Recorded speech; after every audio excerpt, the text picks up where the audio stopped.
ନମସ୍କାର। ଆଜି ସକାଳୁ ଉଠିଲା ବେଳକୁ ଲାଗୁଥିଲା ଯେମିତି ଭୁବନେଶ୍ୱର ନୁହେଁ କୌଣସି ହିମାଳୟର ପାଦଦେଶରେ ଅଛି ବୋଲି। ହଁ ସତ କଥା। ଚାରିଆଡ଼େ ଏତେ ଥଣ୍ଡା। ଆଉ କୁହୁଡ଼ି। ଖବରକାଗଜ ଦେଖିଲା ପରେ ଯାଇ ପ୍ରକୃତ କଥା ବୁଝାପଡ଼ିଲା। ରାଉରକେଲାର ଖବରଟା ତ ବାପରେ। 3.6 ଡିଗ୍ରୀ ମାନେ ସର୍ବକାଳୀନ ରେକର୍ଡ। ଆଉ ଆମ ରାଜଧାନୀ ଭୁବନେଶ୍ୱରରେ ସେଠି ବି 22 ବର୍ଷର ରେକର୍ଡ ଭାଙ୍ଗିଲା। 9.2 ଡିଗ୍ରୀକୁ ଖସିଛି। କିନ୍ତୁ ସବୁଠୁ ଆଶ୍ଚର୍ଯ୍ୟ କରିଦେବା ଭଳି ଖବର ଆସିଛି ଶିମିଳିପାଳରୁ। ହଁ, -1 ଡିଗ୍ରୀ। ଘାସ ଉପରେ ବରଫର ପରସ୍ତ। ଏକଥା ଶୁଣିଲେ ବିଶ୍ୱାସ କରିବା କଷ୍ଟ। ପ୍ରକୃତରେ ଏହା ଏକ ଅସାଧାରଣ ପରିସ୍ଥିତି। ଆଉ ଆଜି ଆମେ ଯେଉଁ ସବୁ ଖବର ଦେଖିବାକୁ ଯାଉଛୁ ସେଠିରେ ଏହିଭଳି ଏକ ଅଜବ ମିଶ୍ରଣ ରହିଛି। ମାନେ? ଗୋଟିଏ ପଟେ ପ୍ରକୃତିର ଏଇ ଭୀଷଣ ରୂପ ଆଉ ଆମର କିଛି ମୌଳିକ ବ୍ୟବସ୍ଥାର ଦୁର୍ବଳତା ସାମ୍ନାକୁ ଆସୁଛି। ଆଚ୍ଛା। ଆଉ ଅନ୍ୟପଟେ ଓଡ଼ିଶାର ଭବିଷ୍ୟତକୁ ନେଇ ବଡ଼ ବଡ଼ ସ୍ୱପ୍ନ ଏବଂ ଯୋଜନା ପ୍ରସ୍ତୁତ ହେଉଛି। ଠିକ୍ କହିଲେ। ଆଜିର ଆଲୋଚନାରେ ଆମେ ଓଡ଼ିଶାର ଏହି ଦୁଇଟି ଅଲଗା ଅଲଗା ଦିଶୁଥିବା ଚିତ୍ରକୁ ଏକାଠି ଯୋଡ଼ି ଦେଖିବାକୁ ଚେଷ୍ଟା କରିବା। ଏହି ପୃଥକ୍ ଘଟଣାଗୁଡ଼ିକ ଭିତରେ କ'ଣ କିଛି ସମ୍ପର୍କ ଅଛି? ଆଉ ଏସବୁର ଅର୍ଥ ଜଣେ ସାଧାରଣ ଓଡ଼ିଶାବାସୀ ପାଇଁ କ'ଣ? ତେବେ ଚାଲନ୍ତୁ ଏହି ହାଡ଼ଭଙ୍ଗା ଶୀତରୁ ହିଁ ଆରମ୍ଭ କରିବା। ଏମିତି ହଠାତ୍ କ'ଣ ହେଲା ଯେ ସାରା ଓଡ଼ିଶା ଥରୁଛି? ଦେଖନ୍ତୁ, ଏହାର ମୁଖ୍ୟ ବୈଜ୍ଞାନିକ କାରଣ ହେଉଛି ଉତ୍ତର ଦିଗରୁ କ୍ରମାଗତ ଭାବେ ବହୁଥିବା ଶୁଷ୍କ ଓ ଥଣ୍ଡା ପବନ। କିନ୍ତୁ ଏହାକୁ କେବଳ ଗୋଟିଏ ଋତୁର ଘଟଣା ଭାବେ ଦେଖିଲେ ଭୁଲ ହେବ। ଆଚ୍ଛା। ଏହା ଜଳବାୟୁ ପରିବର୍ତ୍ତନର ଏକ ବଡ଼ ଚିତ୍ରର ଅଂଶ, ଯେଉଁଠି ପାଗର ଚରମ ସ୍ଥିତି ବାରମ୍ବାର ଦେଖିବାକୁ ମିଳୁଛି। ହଁ, ସେଇଟା ତ ଦେଖାଯାଉଛି। ଅସହ୍ୟ ଗ୍ରୀଷ୍ମ ଲହରୀ, ତାପରେ ପ୍ରବଳ ବର୍ଷା, ଆଉ ଏବେ ରେକର୍ଡ ଭଙ୍ଗା ଶୀତ। ଆଉ IMD ତ ୱାର୍ଣ୍ଣିଂ ବି ଦେଇଛି ନା? ହଁ, ଝାରସୁଗୁଡ଼ା, ସୁନ୍ଦରଗଡ଼, ଅନୁଗୁଳ ଭଳି ଅନେକ ଜିଲ୍ଲା ପାଇଁ ୟେଲୋ ୱାର୍ଣ୍ଣିଂ ଜାରି କରିସାରିଛି। ଆଉ ଏହାର ପ୍ରଭାବ ସିଧାସଳଖ ଲୋକଙ୍କ ଉପରେ ପଡ଼ୁଛି। ସ୍ୱାସ୍ଥ୍ୟ ବିଭାଗ ତ ସତର୍କ କରିଦେଇଛି। ହଁ, ବିଶେଷ କରି ବୟସ୍କ ଓ ପିଲାମାନଙ୍କ ପାଇଁ ଏ ସମୟଟା ବହୁତ ସମ୍ବେଦନଶୀଳ। ହୃଦରୋଗ ଏବଂ ଶ୍ୱାସକ୍ରିୟା ସଂକ୍ରମଣର ଆଶଙ୍କା ବଢ଼ିଯାଇଛି ବୋଲି କହୁଛନ୍ତି। ଆଉ ସକାଳୁ ଘନ କୁହୁଡ଼ି। ଗାଡ଼ି ମଟର ଚଳାଇବା ବି ମୁସ୍କିଲ ବି ପଡ଼ୁଛି। ସାଧାରଣ ଜୀବନଯାତ୍ରା ପୂରାପୂରି ବାଧାପ୍ରାପ୍ତ। ଏବଂ ଏଇଠି ଆମର ପ୍ରସ୍ତୁତିର କଥା ଆସୁଛି। ଆମେ ବାତ୍ୟା ମୁକାବିଲା କରିବାରେ ପୁରା ଦୁନିଆରେ ନାଁ କରିଛୁ। ହଁ, ସେଥିରେ ଆମ ପାଖରେ ଏକ ଦକ୍ଷ ବ୍ୟବସ୍ଥା ଅଛି। କିନ୍ତୁ ପ୍ରଶ୍ନ ଉଠୁଛି, ବାତ୍ୟା ଭଳି ଏହି ଶୀତ ଲହରୀ କିମ୍ବା ଗ୍ରୀଷ୍ମ ଲହରୀର ମୁକାବିଲା ପାଇଁ ଆମେ ସେତିକି ପ୍ରସ୍ତୁତ କି? ଏଇଟା ଏକ ବଡ଼ ପ୍ରଶ୍ନ। ସହରମାନଙ୍କରେ ଥିବା ରାତ୍ରି ଆଶ୍ରୟସ୍ଥଳୀଗୁଡ଼ିକ ଉପରେ ଏବେ ପ୍ରବଳ ଚାପ। ଏଥିପାଇଁ ଏକ ସ୍ଥାୟୀ ଶୀତକାଳୀନ କାର୍ଯ୍ୟଯୋଜନାର ଆବଶ୍ୟକତା ସ୍ପଷ୍ଟ ଭାବରେ ଅନୁଭବ ହେଉଛି। ଏହି ଯେଉଁ ପ୍ରବଳ ଶୀତ ଆଉ କୁହୁଡ଼ି, ଏହା କେବଳ ଆମ ସ୍ୱାସ୍ଥ୍ୟ ନୁହେଁ, ଆମର ପରିବହନ ବ୍ୟବସ୍ଥା ଉପରେ ବି ପ୍ରଭାବ ପକାଉଛି। ହଁ, ଠିକ୍। ଆଉ ଏଇଠୁ ଆସୁଛି ଆଜିର ଆଉ ଗୋଟିଏ ବଡ଼ ଖବର। ରାଉରକେଲାର ବିମାନ ଦୁର୍ଘଟଣା କଥା କହୁଛନ୍ତି? ହଁ, ଇଣ୍ଡିଆ ୱାନ୍ ଏୟାରର ଏକ ଛୋଟ ବିମାନକୁ ଜରୁରୀକାଳୀନ ଭାବେ ଏକ ପଡ଼ିଆରେ ଓହ୍ଲାଇବାକୁ ପଡ଼ିଲା। ହଁ, ଏହା ଏକ ବହୁତ ଗମ୍ଭୀର ଘଟଣା। ଭୁବନେଶ୍ୱରରୁ ରାଉରକେଲା ଯାଉଥିଲା। ଆଉ ଲ୍ୟାଣ୍ଡିଂ କରିବାର ମାତ୍ର 10 କିଲୋମିଟର ଆଗରୁ ଏମିତି ଘଟିଲା। କିନ୍ତୁ ସବୁଠୁ ବଡ଼ କଥା ହେଉଛି ବିମାନରେ ଥିବା 4 ଜଣ ଯାତ୍ରୀ ଆଉ 2 ଜଣ କ୍ରିଉ ସଦସ୍ୟ ସମସ୍ତେ ସୁରକ୍ଷିତ ଅଛନ୍ତି। ହଁ, ସାମାନ୍ୟ ଆହତ ହେଇଛନ୍ତି, କିନ୍ତୁ ଜୀବନ ବଞ୍ଚିଯାଇଛି। ଏହା ପ୍ରକୃତରେ ଏକ ଚମତ୍କାର ରକ୍ଷା। ବାସ୍ତବିକ। କିନ୍ତୁ ଏହି ଘଟଣା ଆମର ଆଞ୍ଚଳିକ ବିମାନ ସେବା, ବିଶେଷ କରି ଉଡ଼ାନ ଯୋଜନାର ସୁରକ୍ଷା ଉପରେ ଏକ ବଡ଼ ପ୍ରଶ୍ନବାଚୀ ଲଗାଇ ଦେଇଛି। ଉଡ଼ାନ ଯୋଜନା ତ ଓଡ଼ିଶାର ଛୋଟ ଛୋଟ ସହରକୁ ଯୋଡ଼ିବା ପାଇଁ ବହୁତ ଗୁରୁତ୍ୱପୂର୍ଣ୍ଣ। ନିଶ୍ଚିତ। କିନ୍ତୁ ଯଦି ସୁରକ୍ଷା ନ ରହିଲା, ତେବେ ଲୋକେ ଭରସା କରିବେ କେମିତି? ଏବେ ଏହାର ତଦନ୍ତ କିଏ କରିବ? ଏହାର ତଦନ୍ତ ପାଇଁ 2ଟି ମୁଖ୍ୟ ସରକାରୀ ସଂସ୍ଥା ଅଛନ୍ତି। ପ୍ରଥମଟି ହେଉଛି DGCA, ମାନେ ବେସାମରିକ ବିମାନ ଚଳାଚଳ ମହାନିର୍ଦ୍ଦେଶାଳୟ। ହଁ, ଏମାନଙ୍କର କାମ ହେଉଛି ଟ୍ରାଫିକ୍ ପୋଲିସ ଭଳି। ସେମାନେ ଦେଖନ୍ତି ଯେ ବିମାନ କମ୍ପାନୀମାନେ ସବୁ ନିୟମ ଠିକ୍ ଭାବେ ପାଳନ କରୁଛନ୍ତି କି ନାହିଁ। ଆଉ ଦ୍ୱିତୀୟ ସଂସ୍ଥା? ଦ୍ୱିତୀୟ ସଂସ୍ଥାଟି ହେଉଛି AAIB ବା ଏୟାରକ୍ରାଫ୍ଟ ଆକ୍ସିଡେଣ୍ଟ ଇନଭେଷ୍ଟିଗେସନ ବ୍ୟୁରୋ। ଆଚ୍ଛା। ଏମାନେ ହେଉଛନ୍ତି ଡିଟେକ୍ଟିଭ। ଦୁର୍ଘଟଣା ପରେ ଏମାନେ ତଳିତଳାନ୍ତ କରି ଖୋଜନ୍ତି ଯେ ପ୍ରକୃତିରେ ଭୁଲ କେଉଁଠି ହେଲା। ପାଇଲଟଙ୍କର, ମେସିନ୍ର ନା ପାଗର? ଠିକ୍ ସେଇଆ। ଏହି 2 ସଂସ୍ଥାର ରିପୋର୍ଟ ଆସିଲେ ହିଁ ପ୍ରକୃତ କାରଣ ଜଣାପଡ଼ିବ। ତେବେ ଗୋଟିଏ ପଟେ ଆକାଶରେ ଆଞ୍ଚଳିକ ପରିବହନର ସୁରକ୍ଷା ନେଇ ପ୍ରଶ୍ନ, ଆଉ ଅନ୍ୟପଟେ ମାଟିତଳ ପାଣିରେ ବିଶ୍ୱାସର ସଙ୍କଟ। ଆପଣ ଖୋର୍ଦ୍ଧା ଜିଲ୍ଲାର ଗୁରୁଜଙ୍ଗ ଜେଏନ୍ଭି କଥା କହୁଛନ୍ତି। ହଁ, ସେଠି ଯାହା ଘଟିଲା ତାହା ବହୁତ ଚିନ୍ତାର ବିଷୟ। 65ରୁ ଅଧିକ ପିଲା ଜଣ୍ଡିସରେ ଆକ୍ରାନ୍ତ ହେବା ପରେ ସ୍କୁଲକୁ ଛୁଟି କରିଦିଆଯାଇଛି। ଆଉ ସବୁଠି ଚିନ୍ତାର କାରଣ ହେଉଛି ଏହା କୌଣସି ବାହାର ଖାଦ୍ୟରୁ ହୋଇନାହିଁ। ୱାଟକର ତଦନ୍ତ କ'ଣ କହୁଛି? ସେଇଆ ତ। ସେମାନଙ୍କ ତଦନ୍ତରୁ ଜଣାପଡ଼ିଛି ଯେ ସ୍କୁଲ କ୍ୟାମ୍ପସ୍ ଭିତରେ ଥିବା ପାଣି ହିଁ ଦୂଷିତ ଥିଲା। ଏହା କେବଳ ଗୋଟିଏ ସ୍କୁଲର କଥା ନୁହେଁ। ଏବେ ପୁରୀ ଜିଲ୍ଲାର କଣାସ ବ୍ଲକରେ ମଧ୍ୟ ଜଣ୍ଡିସ୍ ବ୍ୟାପିଥିବାର ସନ୍ଦେହ କରାଯାଉଛି। ଆଉ ସେଠାରେ ଦୟା ନଦୀରୁ ପାଣି ନମୁନା ପରୀକ୍ଷା ପାଇଁ ନିଆଯାଇଛି। ଏହାର ଅର୍ଥ ଗୋଟିଏ ପଟେ ବିମାନ ଦୁର୍ଘଟଣା, ଅନ୍ୟପଟେ ଜଣ୍ଡିସ୍ ସଂକ୍ରମଣ।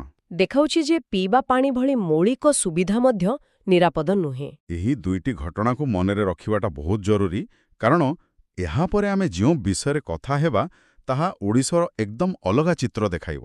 ଠିକ୍। ଏହି ଯେଉଁ ମୌଳିକ ସମସ୍ୟାଗୁଡ଼ିକ ଆମେ ଦେଖିଲେ, ଠିକ୍ ସେହି ସମୟରେ ରାଜ୍ୟ ସରକାର ଓଡ଼ିଶାକୁ ଏକ ବିଶ୍ୱସ୍ତରୀୟ ପର୍ଯ୍ୟଟନସ୍ଥଳୀ ଭାବେ ଗଢ଼ି ତୋଳିବାକୁ ବଡ଼ ବଡ଼ ଯୋଜନା କରୁଛନ୍ତି। ଆଉ ଏଇଠି ହିଁ କଥାଟା ଆହୁରି ମଜାଦାର ହେଉଛି। ହଁ, ସରକାର ନିକଟରେ ଓଡ଼ିଶା ପର୍ଯ୍ୟଟନ ସଂଶୋଧନ ନୀତି 2026କୁ ମଞ୍ଜୁରି ଦେଇଛନ୍ତି। ହଁ, ମୁଁ ଏ ବିଷୟରେ ପଢ଼ୁଥିଲି। ଏଥିରେ କିଛି ବଡ଼ ପରିବର୍ତ୍ତନ କରାଯାଇଛି। ଯେମିତିକି 3 ତାରକା ହୋଟେଲ ପାଇଁ ଆଗରୁ 50ଟି ରୁମ୍ ଦରକାର ପଡ଼ୁଥିଲା। ଏବେ ମାତ୍ର 10ଟି ରୁମ୍ରେ ବି ହୋଇପାରିବ। ହଁ, ଆଉ ହୀରାକୋଦ, ସାତକୋଶିଆ, ଶିମିଳିପାଳ ଭଳି ଜାଗାକୁ ସ୍ୱତନ୍ତ୍ର ପର୍ଯ୍ୟଟନ ଜୋନ୍ ଭାବେ ଘୋଷଣା କରାଯାଇଛି। ଏହାର ପ୍ରକୃତ ଉଦ୍ଦେଶ୍ୟ କ'ଣ? ଏହା ପଛରେ ଏକ ସ୍ପଷ୍ଟ ରଣନୀତି ଅଛି। ସରକାର ଆଉ ମାସ୍ ଟୁରିଜିମ୍ ଚାହୁଁନାହାନ୍ତି। ମାନେ ଯେଉଁଠି ହଜାର ହଜାର ଲୋକ ଗୋଟିଏ ଜାଗାରେ ଭିଡ଼ କଲନ୍ତି। ଠିକ୍। ବରଂ ମୂଲ୍ୟ ଆଧାରିତ ଅନୁଭୂତିମୂଳକ ପର୍ଯ୍ୟଟନ ଉପରେ ଗୁରୁତ୍ୱ ଦିଆଯାଉଛି। ଆଚ୍ଛା। ଏହାର ଅର୍ଥ ହେଲା ଛୋଟ କିନ୍ତୁ ଉଚ୍ଚମାନର ହୋଟେଲ, ଇକୋ ରିସର୍ଟ, ହୋମ୍ ଷ୍ଟେକୁ ପ୍ରୋତ୍ସାହନ ଦେବା। ଯେଉଁଠି ପର୍ଯ୍ୟଟକମାନେ କେବଳ ବୁଲିବାକୁ ନୁହେଁ, ବରଂ ସ୍ଥାନୀୟ ସଂସ୍କୃତି ଓ ପରିବେଶକୁ ଅନୁଭବ କରିବାକୁ ଆସିବେ। ଏକଦମ। ଲକ୍ଷ୍ୟ ରହିଛି 2036 ସୁଦ୍ଧା ରାଜ୍ୟରେ 15,000 ନୂଆ ହୋଟେଲ ରୁମ୍ ତିଆରି କରିବା। କିନ୍ତୁ ଗୋଟିଏ ପ୍ରଶ୍ନ, ଆମେ ଶିମିଳିପାଳ, ସାତକୋଶିଆ ଭଳି ପରିବେଶ ସମ୍ବେଦନଶୀଳ ଅଞ୍ଚଳରେ ଛୋଟ ଛୋଟ ହୋଟେଲ ପାଇଁ ନିୟମ କୋହଳ କରୁଛୁ। ହଁ, ଏହା ଗ୍ରୀନ୍ ଟୁରିଜିମ୍ ନାଁରେ ପରିବେଶକୁ କ୍ଷତି ପହଞ୍ଚାଇବାର ଆଶଙ୍କା ନାହିଁ କି? ଏହା ଏକ ବହୁତ ବଡ଼ ଆହ୍ୱାନ ଏବଂ ଏକ ଯଥାର୍ଥ ପ୍ରଶ୍ନ। ସରକାର ଗ୍ରୀନ୍ ଟୁରିଜିମ୍ ପାଇଁ ସବସିଡି ଦେଉଛନ୍ତି। ଅର୍ଥାତ୍ ଯେଉଁମାନେ ପରିବେଶ ଅନୁକୂଳ ହୋଟେଲ କରିବେ ସେମାନଙ୍କୁ ସାହାଯ୍ୟ ମିଳିବ। ହଁ, କିନ୍ତୁ ଏହାର କାର୍ଯ୍ୟକାରିତା ଉପରେ କଡ଼ା ନଜର ରଖିବାକୁ ପଡ଼ିବ। ନଚେତ୍ ଲାଭଖୋର ମନୋଭାବ ଯୋଗୁଁ ଏହି ସୁନ୍ଦର ସ୍ଥାନଗୁଡ଼ିକର ପରିବେଶ ନଷ୍ଟ ହେବାର ପୂରା ଆଶଙ୍କା ରହିଛି। ଠିକ୍। ଆଉ ଏତେ ସଂଖ୍ୟକ ନୂଆ ହୋଟେଲ ତିଆରି ହେଲେ ସେଥିରେ କାମ କରିବା ପାଇଁ ତାଲିମପ୍ରାପ୍ତ ଲୋକ ବି ଦରକାର। ଏକଦମ। ଆଉ ସେଇଠି କାମରେ ଆସୁଛି ଓଡ଼ିଶା ଦକ୍ଷତା ବିକାଶ ପ୍ରକଳ୍ପ ବା OSDPର ଦ୍ୱିତୀୟ ପର୍ଯ୍ୟାୟ। ଆଚ୍ଛା, ଏଡିବି ସହାୟତାରେ ଯେଉଁ ପ୍ରକଳ୍ପ ହେଉଛି। ହଁ, 1140 କୋଟି ଟଙ୍କାର ଏହି ପ୍ରକଳ୍ପ ଠିକ୍ ଏହି କାମ ପାଇଁ ଉଦ୍ଦିଷ୍ଟ। ଏହା ପର୍ଯ୍ୟଟନ, ହସ୍ପିଟାଲିଟି, IT ଭଳି କ୍ଷେତ୍ର ପାଇଁ ଦକ୍ଷ ମାନବ ସମ୍ବଳ ପ୍ରସ୍ତୁତ କରିବ। ତେଣୁ ଗୋଟିଏ ପଟେ ପର୍ଯ୍ୟଟନ ଭିତ୍ତିଭୂମି ତିଆରି ହେଉଛି, ଆଉ ଅନ୍ୟପଟେ ସେଥିପାଇଁ ଲୋକଙ୍କୁ ତାଲିମ ଦିଆଯାଉଛି। ଏହା ଏକ ସୁଚିନ୍ତିତ ଯୋଜନା ପରି ଲାଗୁଛି। କିନ୍ତୁ ଏହିସବୁ ଦୀର୍ଘମିଆଦୀ ଯୋଜନା ଭିତରେ ରାଜ୍ୟର ରାଜନୀତି ବି ବେଶ୍ ସରଗରମ। ହଁ, ଶାସକ ବିଜେପି ଓ ବିରୋଧୀ ବିଜେଡି ଭିତରେ ଧାନ କିଣାବିକା ଏବଂ PUC ନିୟମକୁ ନେଇ କଥା କଟାକଟି ତୀବ୍ର ହୋଇଛି। ପୂର୍ବତନ ମୁଖ୍ୟମନ୍ତ୍ରୀ ନବୀନ ପଟ୍ଟନାୟକ ସରକାରଙ୍କୁ ତୀବ୍ର ସମାଲୋଚନା କରୁଛନ୍ତି। ଆଉ ଏହାର ଜବାବରେ ବର୍ତ୍ତମାନର ସରକାର ମଧ୍ୟ ନିଜର ଶାସନକୁ ଲୋକାଭିମୁଖୀ କରିବାକୁ ଚେଷ୍ଟା କରୁଛନ୍ତି। ଯେମିତି ମୁଖ୍ୟମନ୍ତ୍ରୀ ମୋହନ ଚରଣ ମାଝୀ ସମ୍ବଲପୁରରେ କିଛି ପ୍ରକଳ୍ପର ଶୁଭାରମ୍ଭ କରିଛନ୍ତି। ହଁ, 948 କୋଟି ଟଙ୍କାର ପ୍ରକଳ୍ପ। ସେଠାରେ ଇ-ବସ୍ ସେବା ମଧ୍ୟ ଆରମ୍ଭ ହୋଇଛି। ଆଉ ମହମ୍ମଦ ମୋକିମଙ୍କ ନୂଆ ଦଳ କଥା ବି ଶୁଣାଯାଉଛି। ହଁ, ତାହା ଭବିଷ୍ୟତରେ ରାଜ୍ୟ ରାଜନୀତିର ସମୀକରଣ ବଦଳାଇପାରେ। ତେବେ ରାଜନୀତିରେ ଏହି ଦୈନନ୍ଦିନ ଟଣାଉଟାର ଭିତରେ ଓଡ଼ିଶା ନିଜର ଏକ ଅଲଗା ପରିଚୟ ମଧ୍ୟ ବିଶ୍ୱ ସାମ୍ନାରେ ରଖିବାକୁ ଚେଷ୍ଟା କରୁଛି।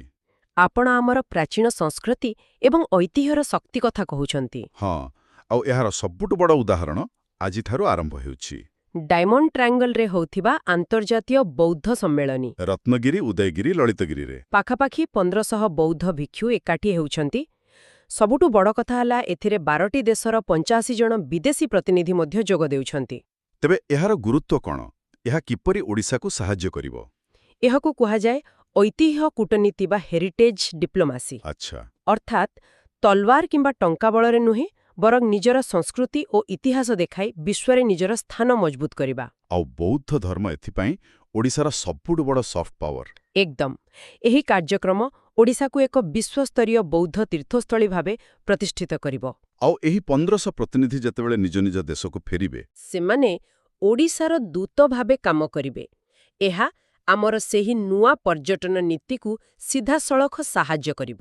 ଏହା ପ୍ରକୃତରେ ଏକ ଦୂରଦୃଷ୍ଟି ସମ୍ପନ୍ନ ପଦକ୍ଷେପ। ବିଶ୍ୱସ୍ତରୀୟ ପରିଚୟ ସୃଷ୍ଟି କରିବା ଦିଗରେ ଓଡ଼ିଶା କ୍ରୀଡ଼ା କ୍ଷେତ୍ରରେ ମଧ୍ୟ ବହୁତ ଆଗକୁ ଯାଇଛି। ନିଶ୍ଚିତ ଭାବେ ଆମ କ୍ରୀଡ଼ା ରାଜଧାନୀର ପରିଚୟ ଏବେ ଆହୁରି ମଜବୁତ ହେଉଛି।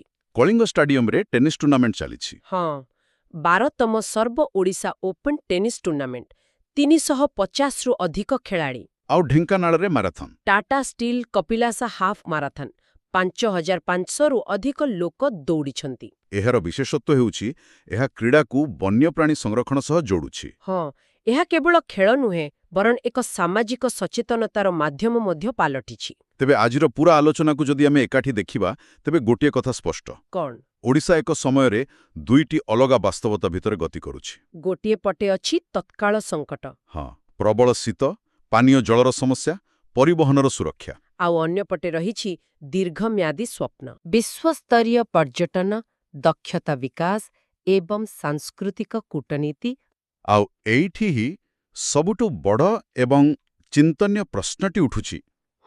ଯେତେବେଳେ ସରକାର ନୂଆ ନୀତି ମାଧ୍ୟମରେ ବିଶ୍ୱ ପର୍ଯ୍ୟଟକ ଓ ନିବେଶକଙ୍କୁ ଆକର୍ଷିତ କରିବା ପାଇଁ ଲାଲ ଗାଲିଚା ପାରୁଛନ୍ତି, ସେତେବେଳେ ଆମର ମୌଳିକ ଭିତ୍ତିଭୂମି, ଆମର ମୂଳଦୁଆ, ହଁ, ସେହି ବୃହତ୍ ଭବିଷ୍ୟତକୁ ସମ୍ଭାଳିବା ପାଇଁ କେତେ ସୁଦୃଢ଼? ଏଇଟା ଏକ ବହୁତ ଗୁରୁତ୍ୱପୂର୍ଣ୍ଣ ପ୍ରଶ୍ନ। ନିକଟରେ ଦେଖାଦେଇଥିବା ଜଣ୍ଡିସ୍ ସଂକ୍ରମଣ ଓ ବିମାନ ଦୁର୍ଘଟଣା ସୂଚାଉଛି ଯେ ଆମର ମୂଳଦୁଆ ଏବେ ବି ଦୁର୍ବଳ। ତେବେ ଏହି ବଡ଼ ସ୍ୱପ୍ନଗୁଡ଼ିକ ସାକାର ହେବ କେମିତି? ଯେତେବେଳେ ଆମେ ଆମର ଛାତ୍ରଛାତ୍ରୀଙ୍କୁ ସ୍କୁଲରେ ବିଶୁଦ୍ଧ ପାନୀୟ ଜଳ ଏବଂ ଆମର ଯାତ୍ରୀମାନଙ୍କୁ ନିରାପଦ ଆଞ୍ଚଳିକ ପରିବହନର ଗ୍ୟାରେଣ୍ଟି ଦେଇପାରିବା, ସେତେବେଳେ ଯାଇ ଏହି ବଡ଼ ସ୍ୱପ୍ନଗୁଡ଼ିକ ସାକାର ହେବାର ବାଟ ପ୍ରକୃତିର ଖୋଲିବ।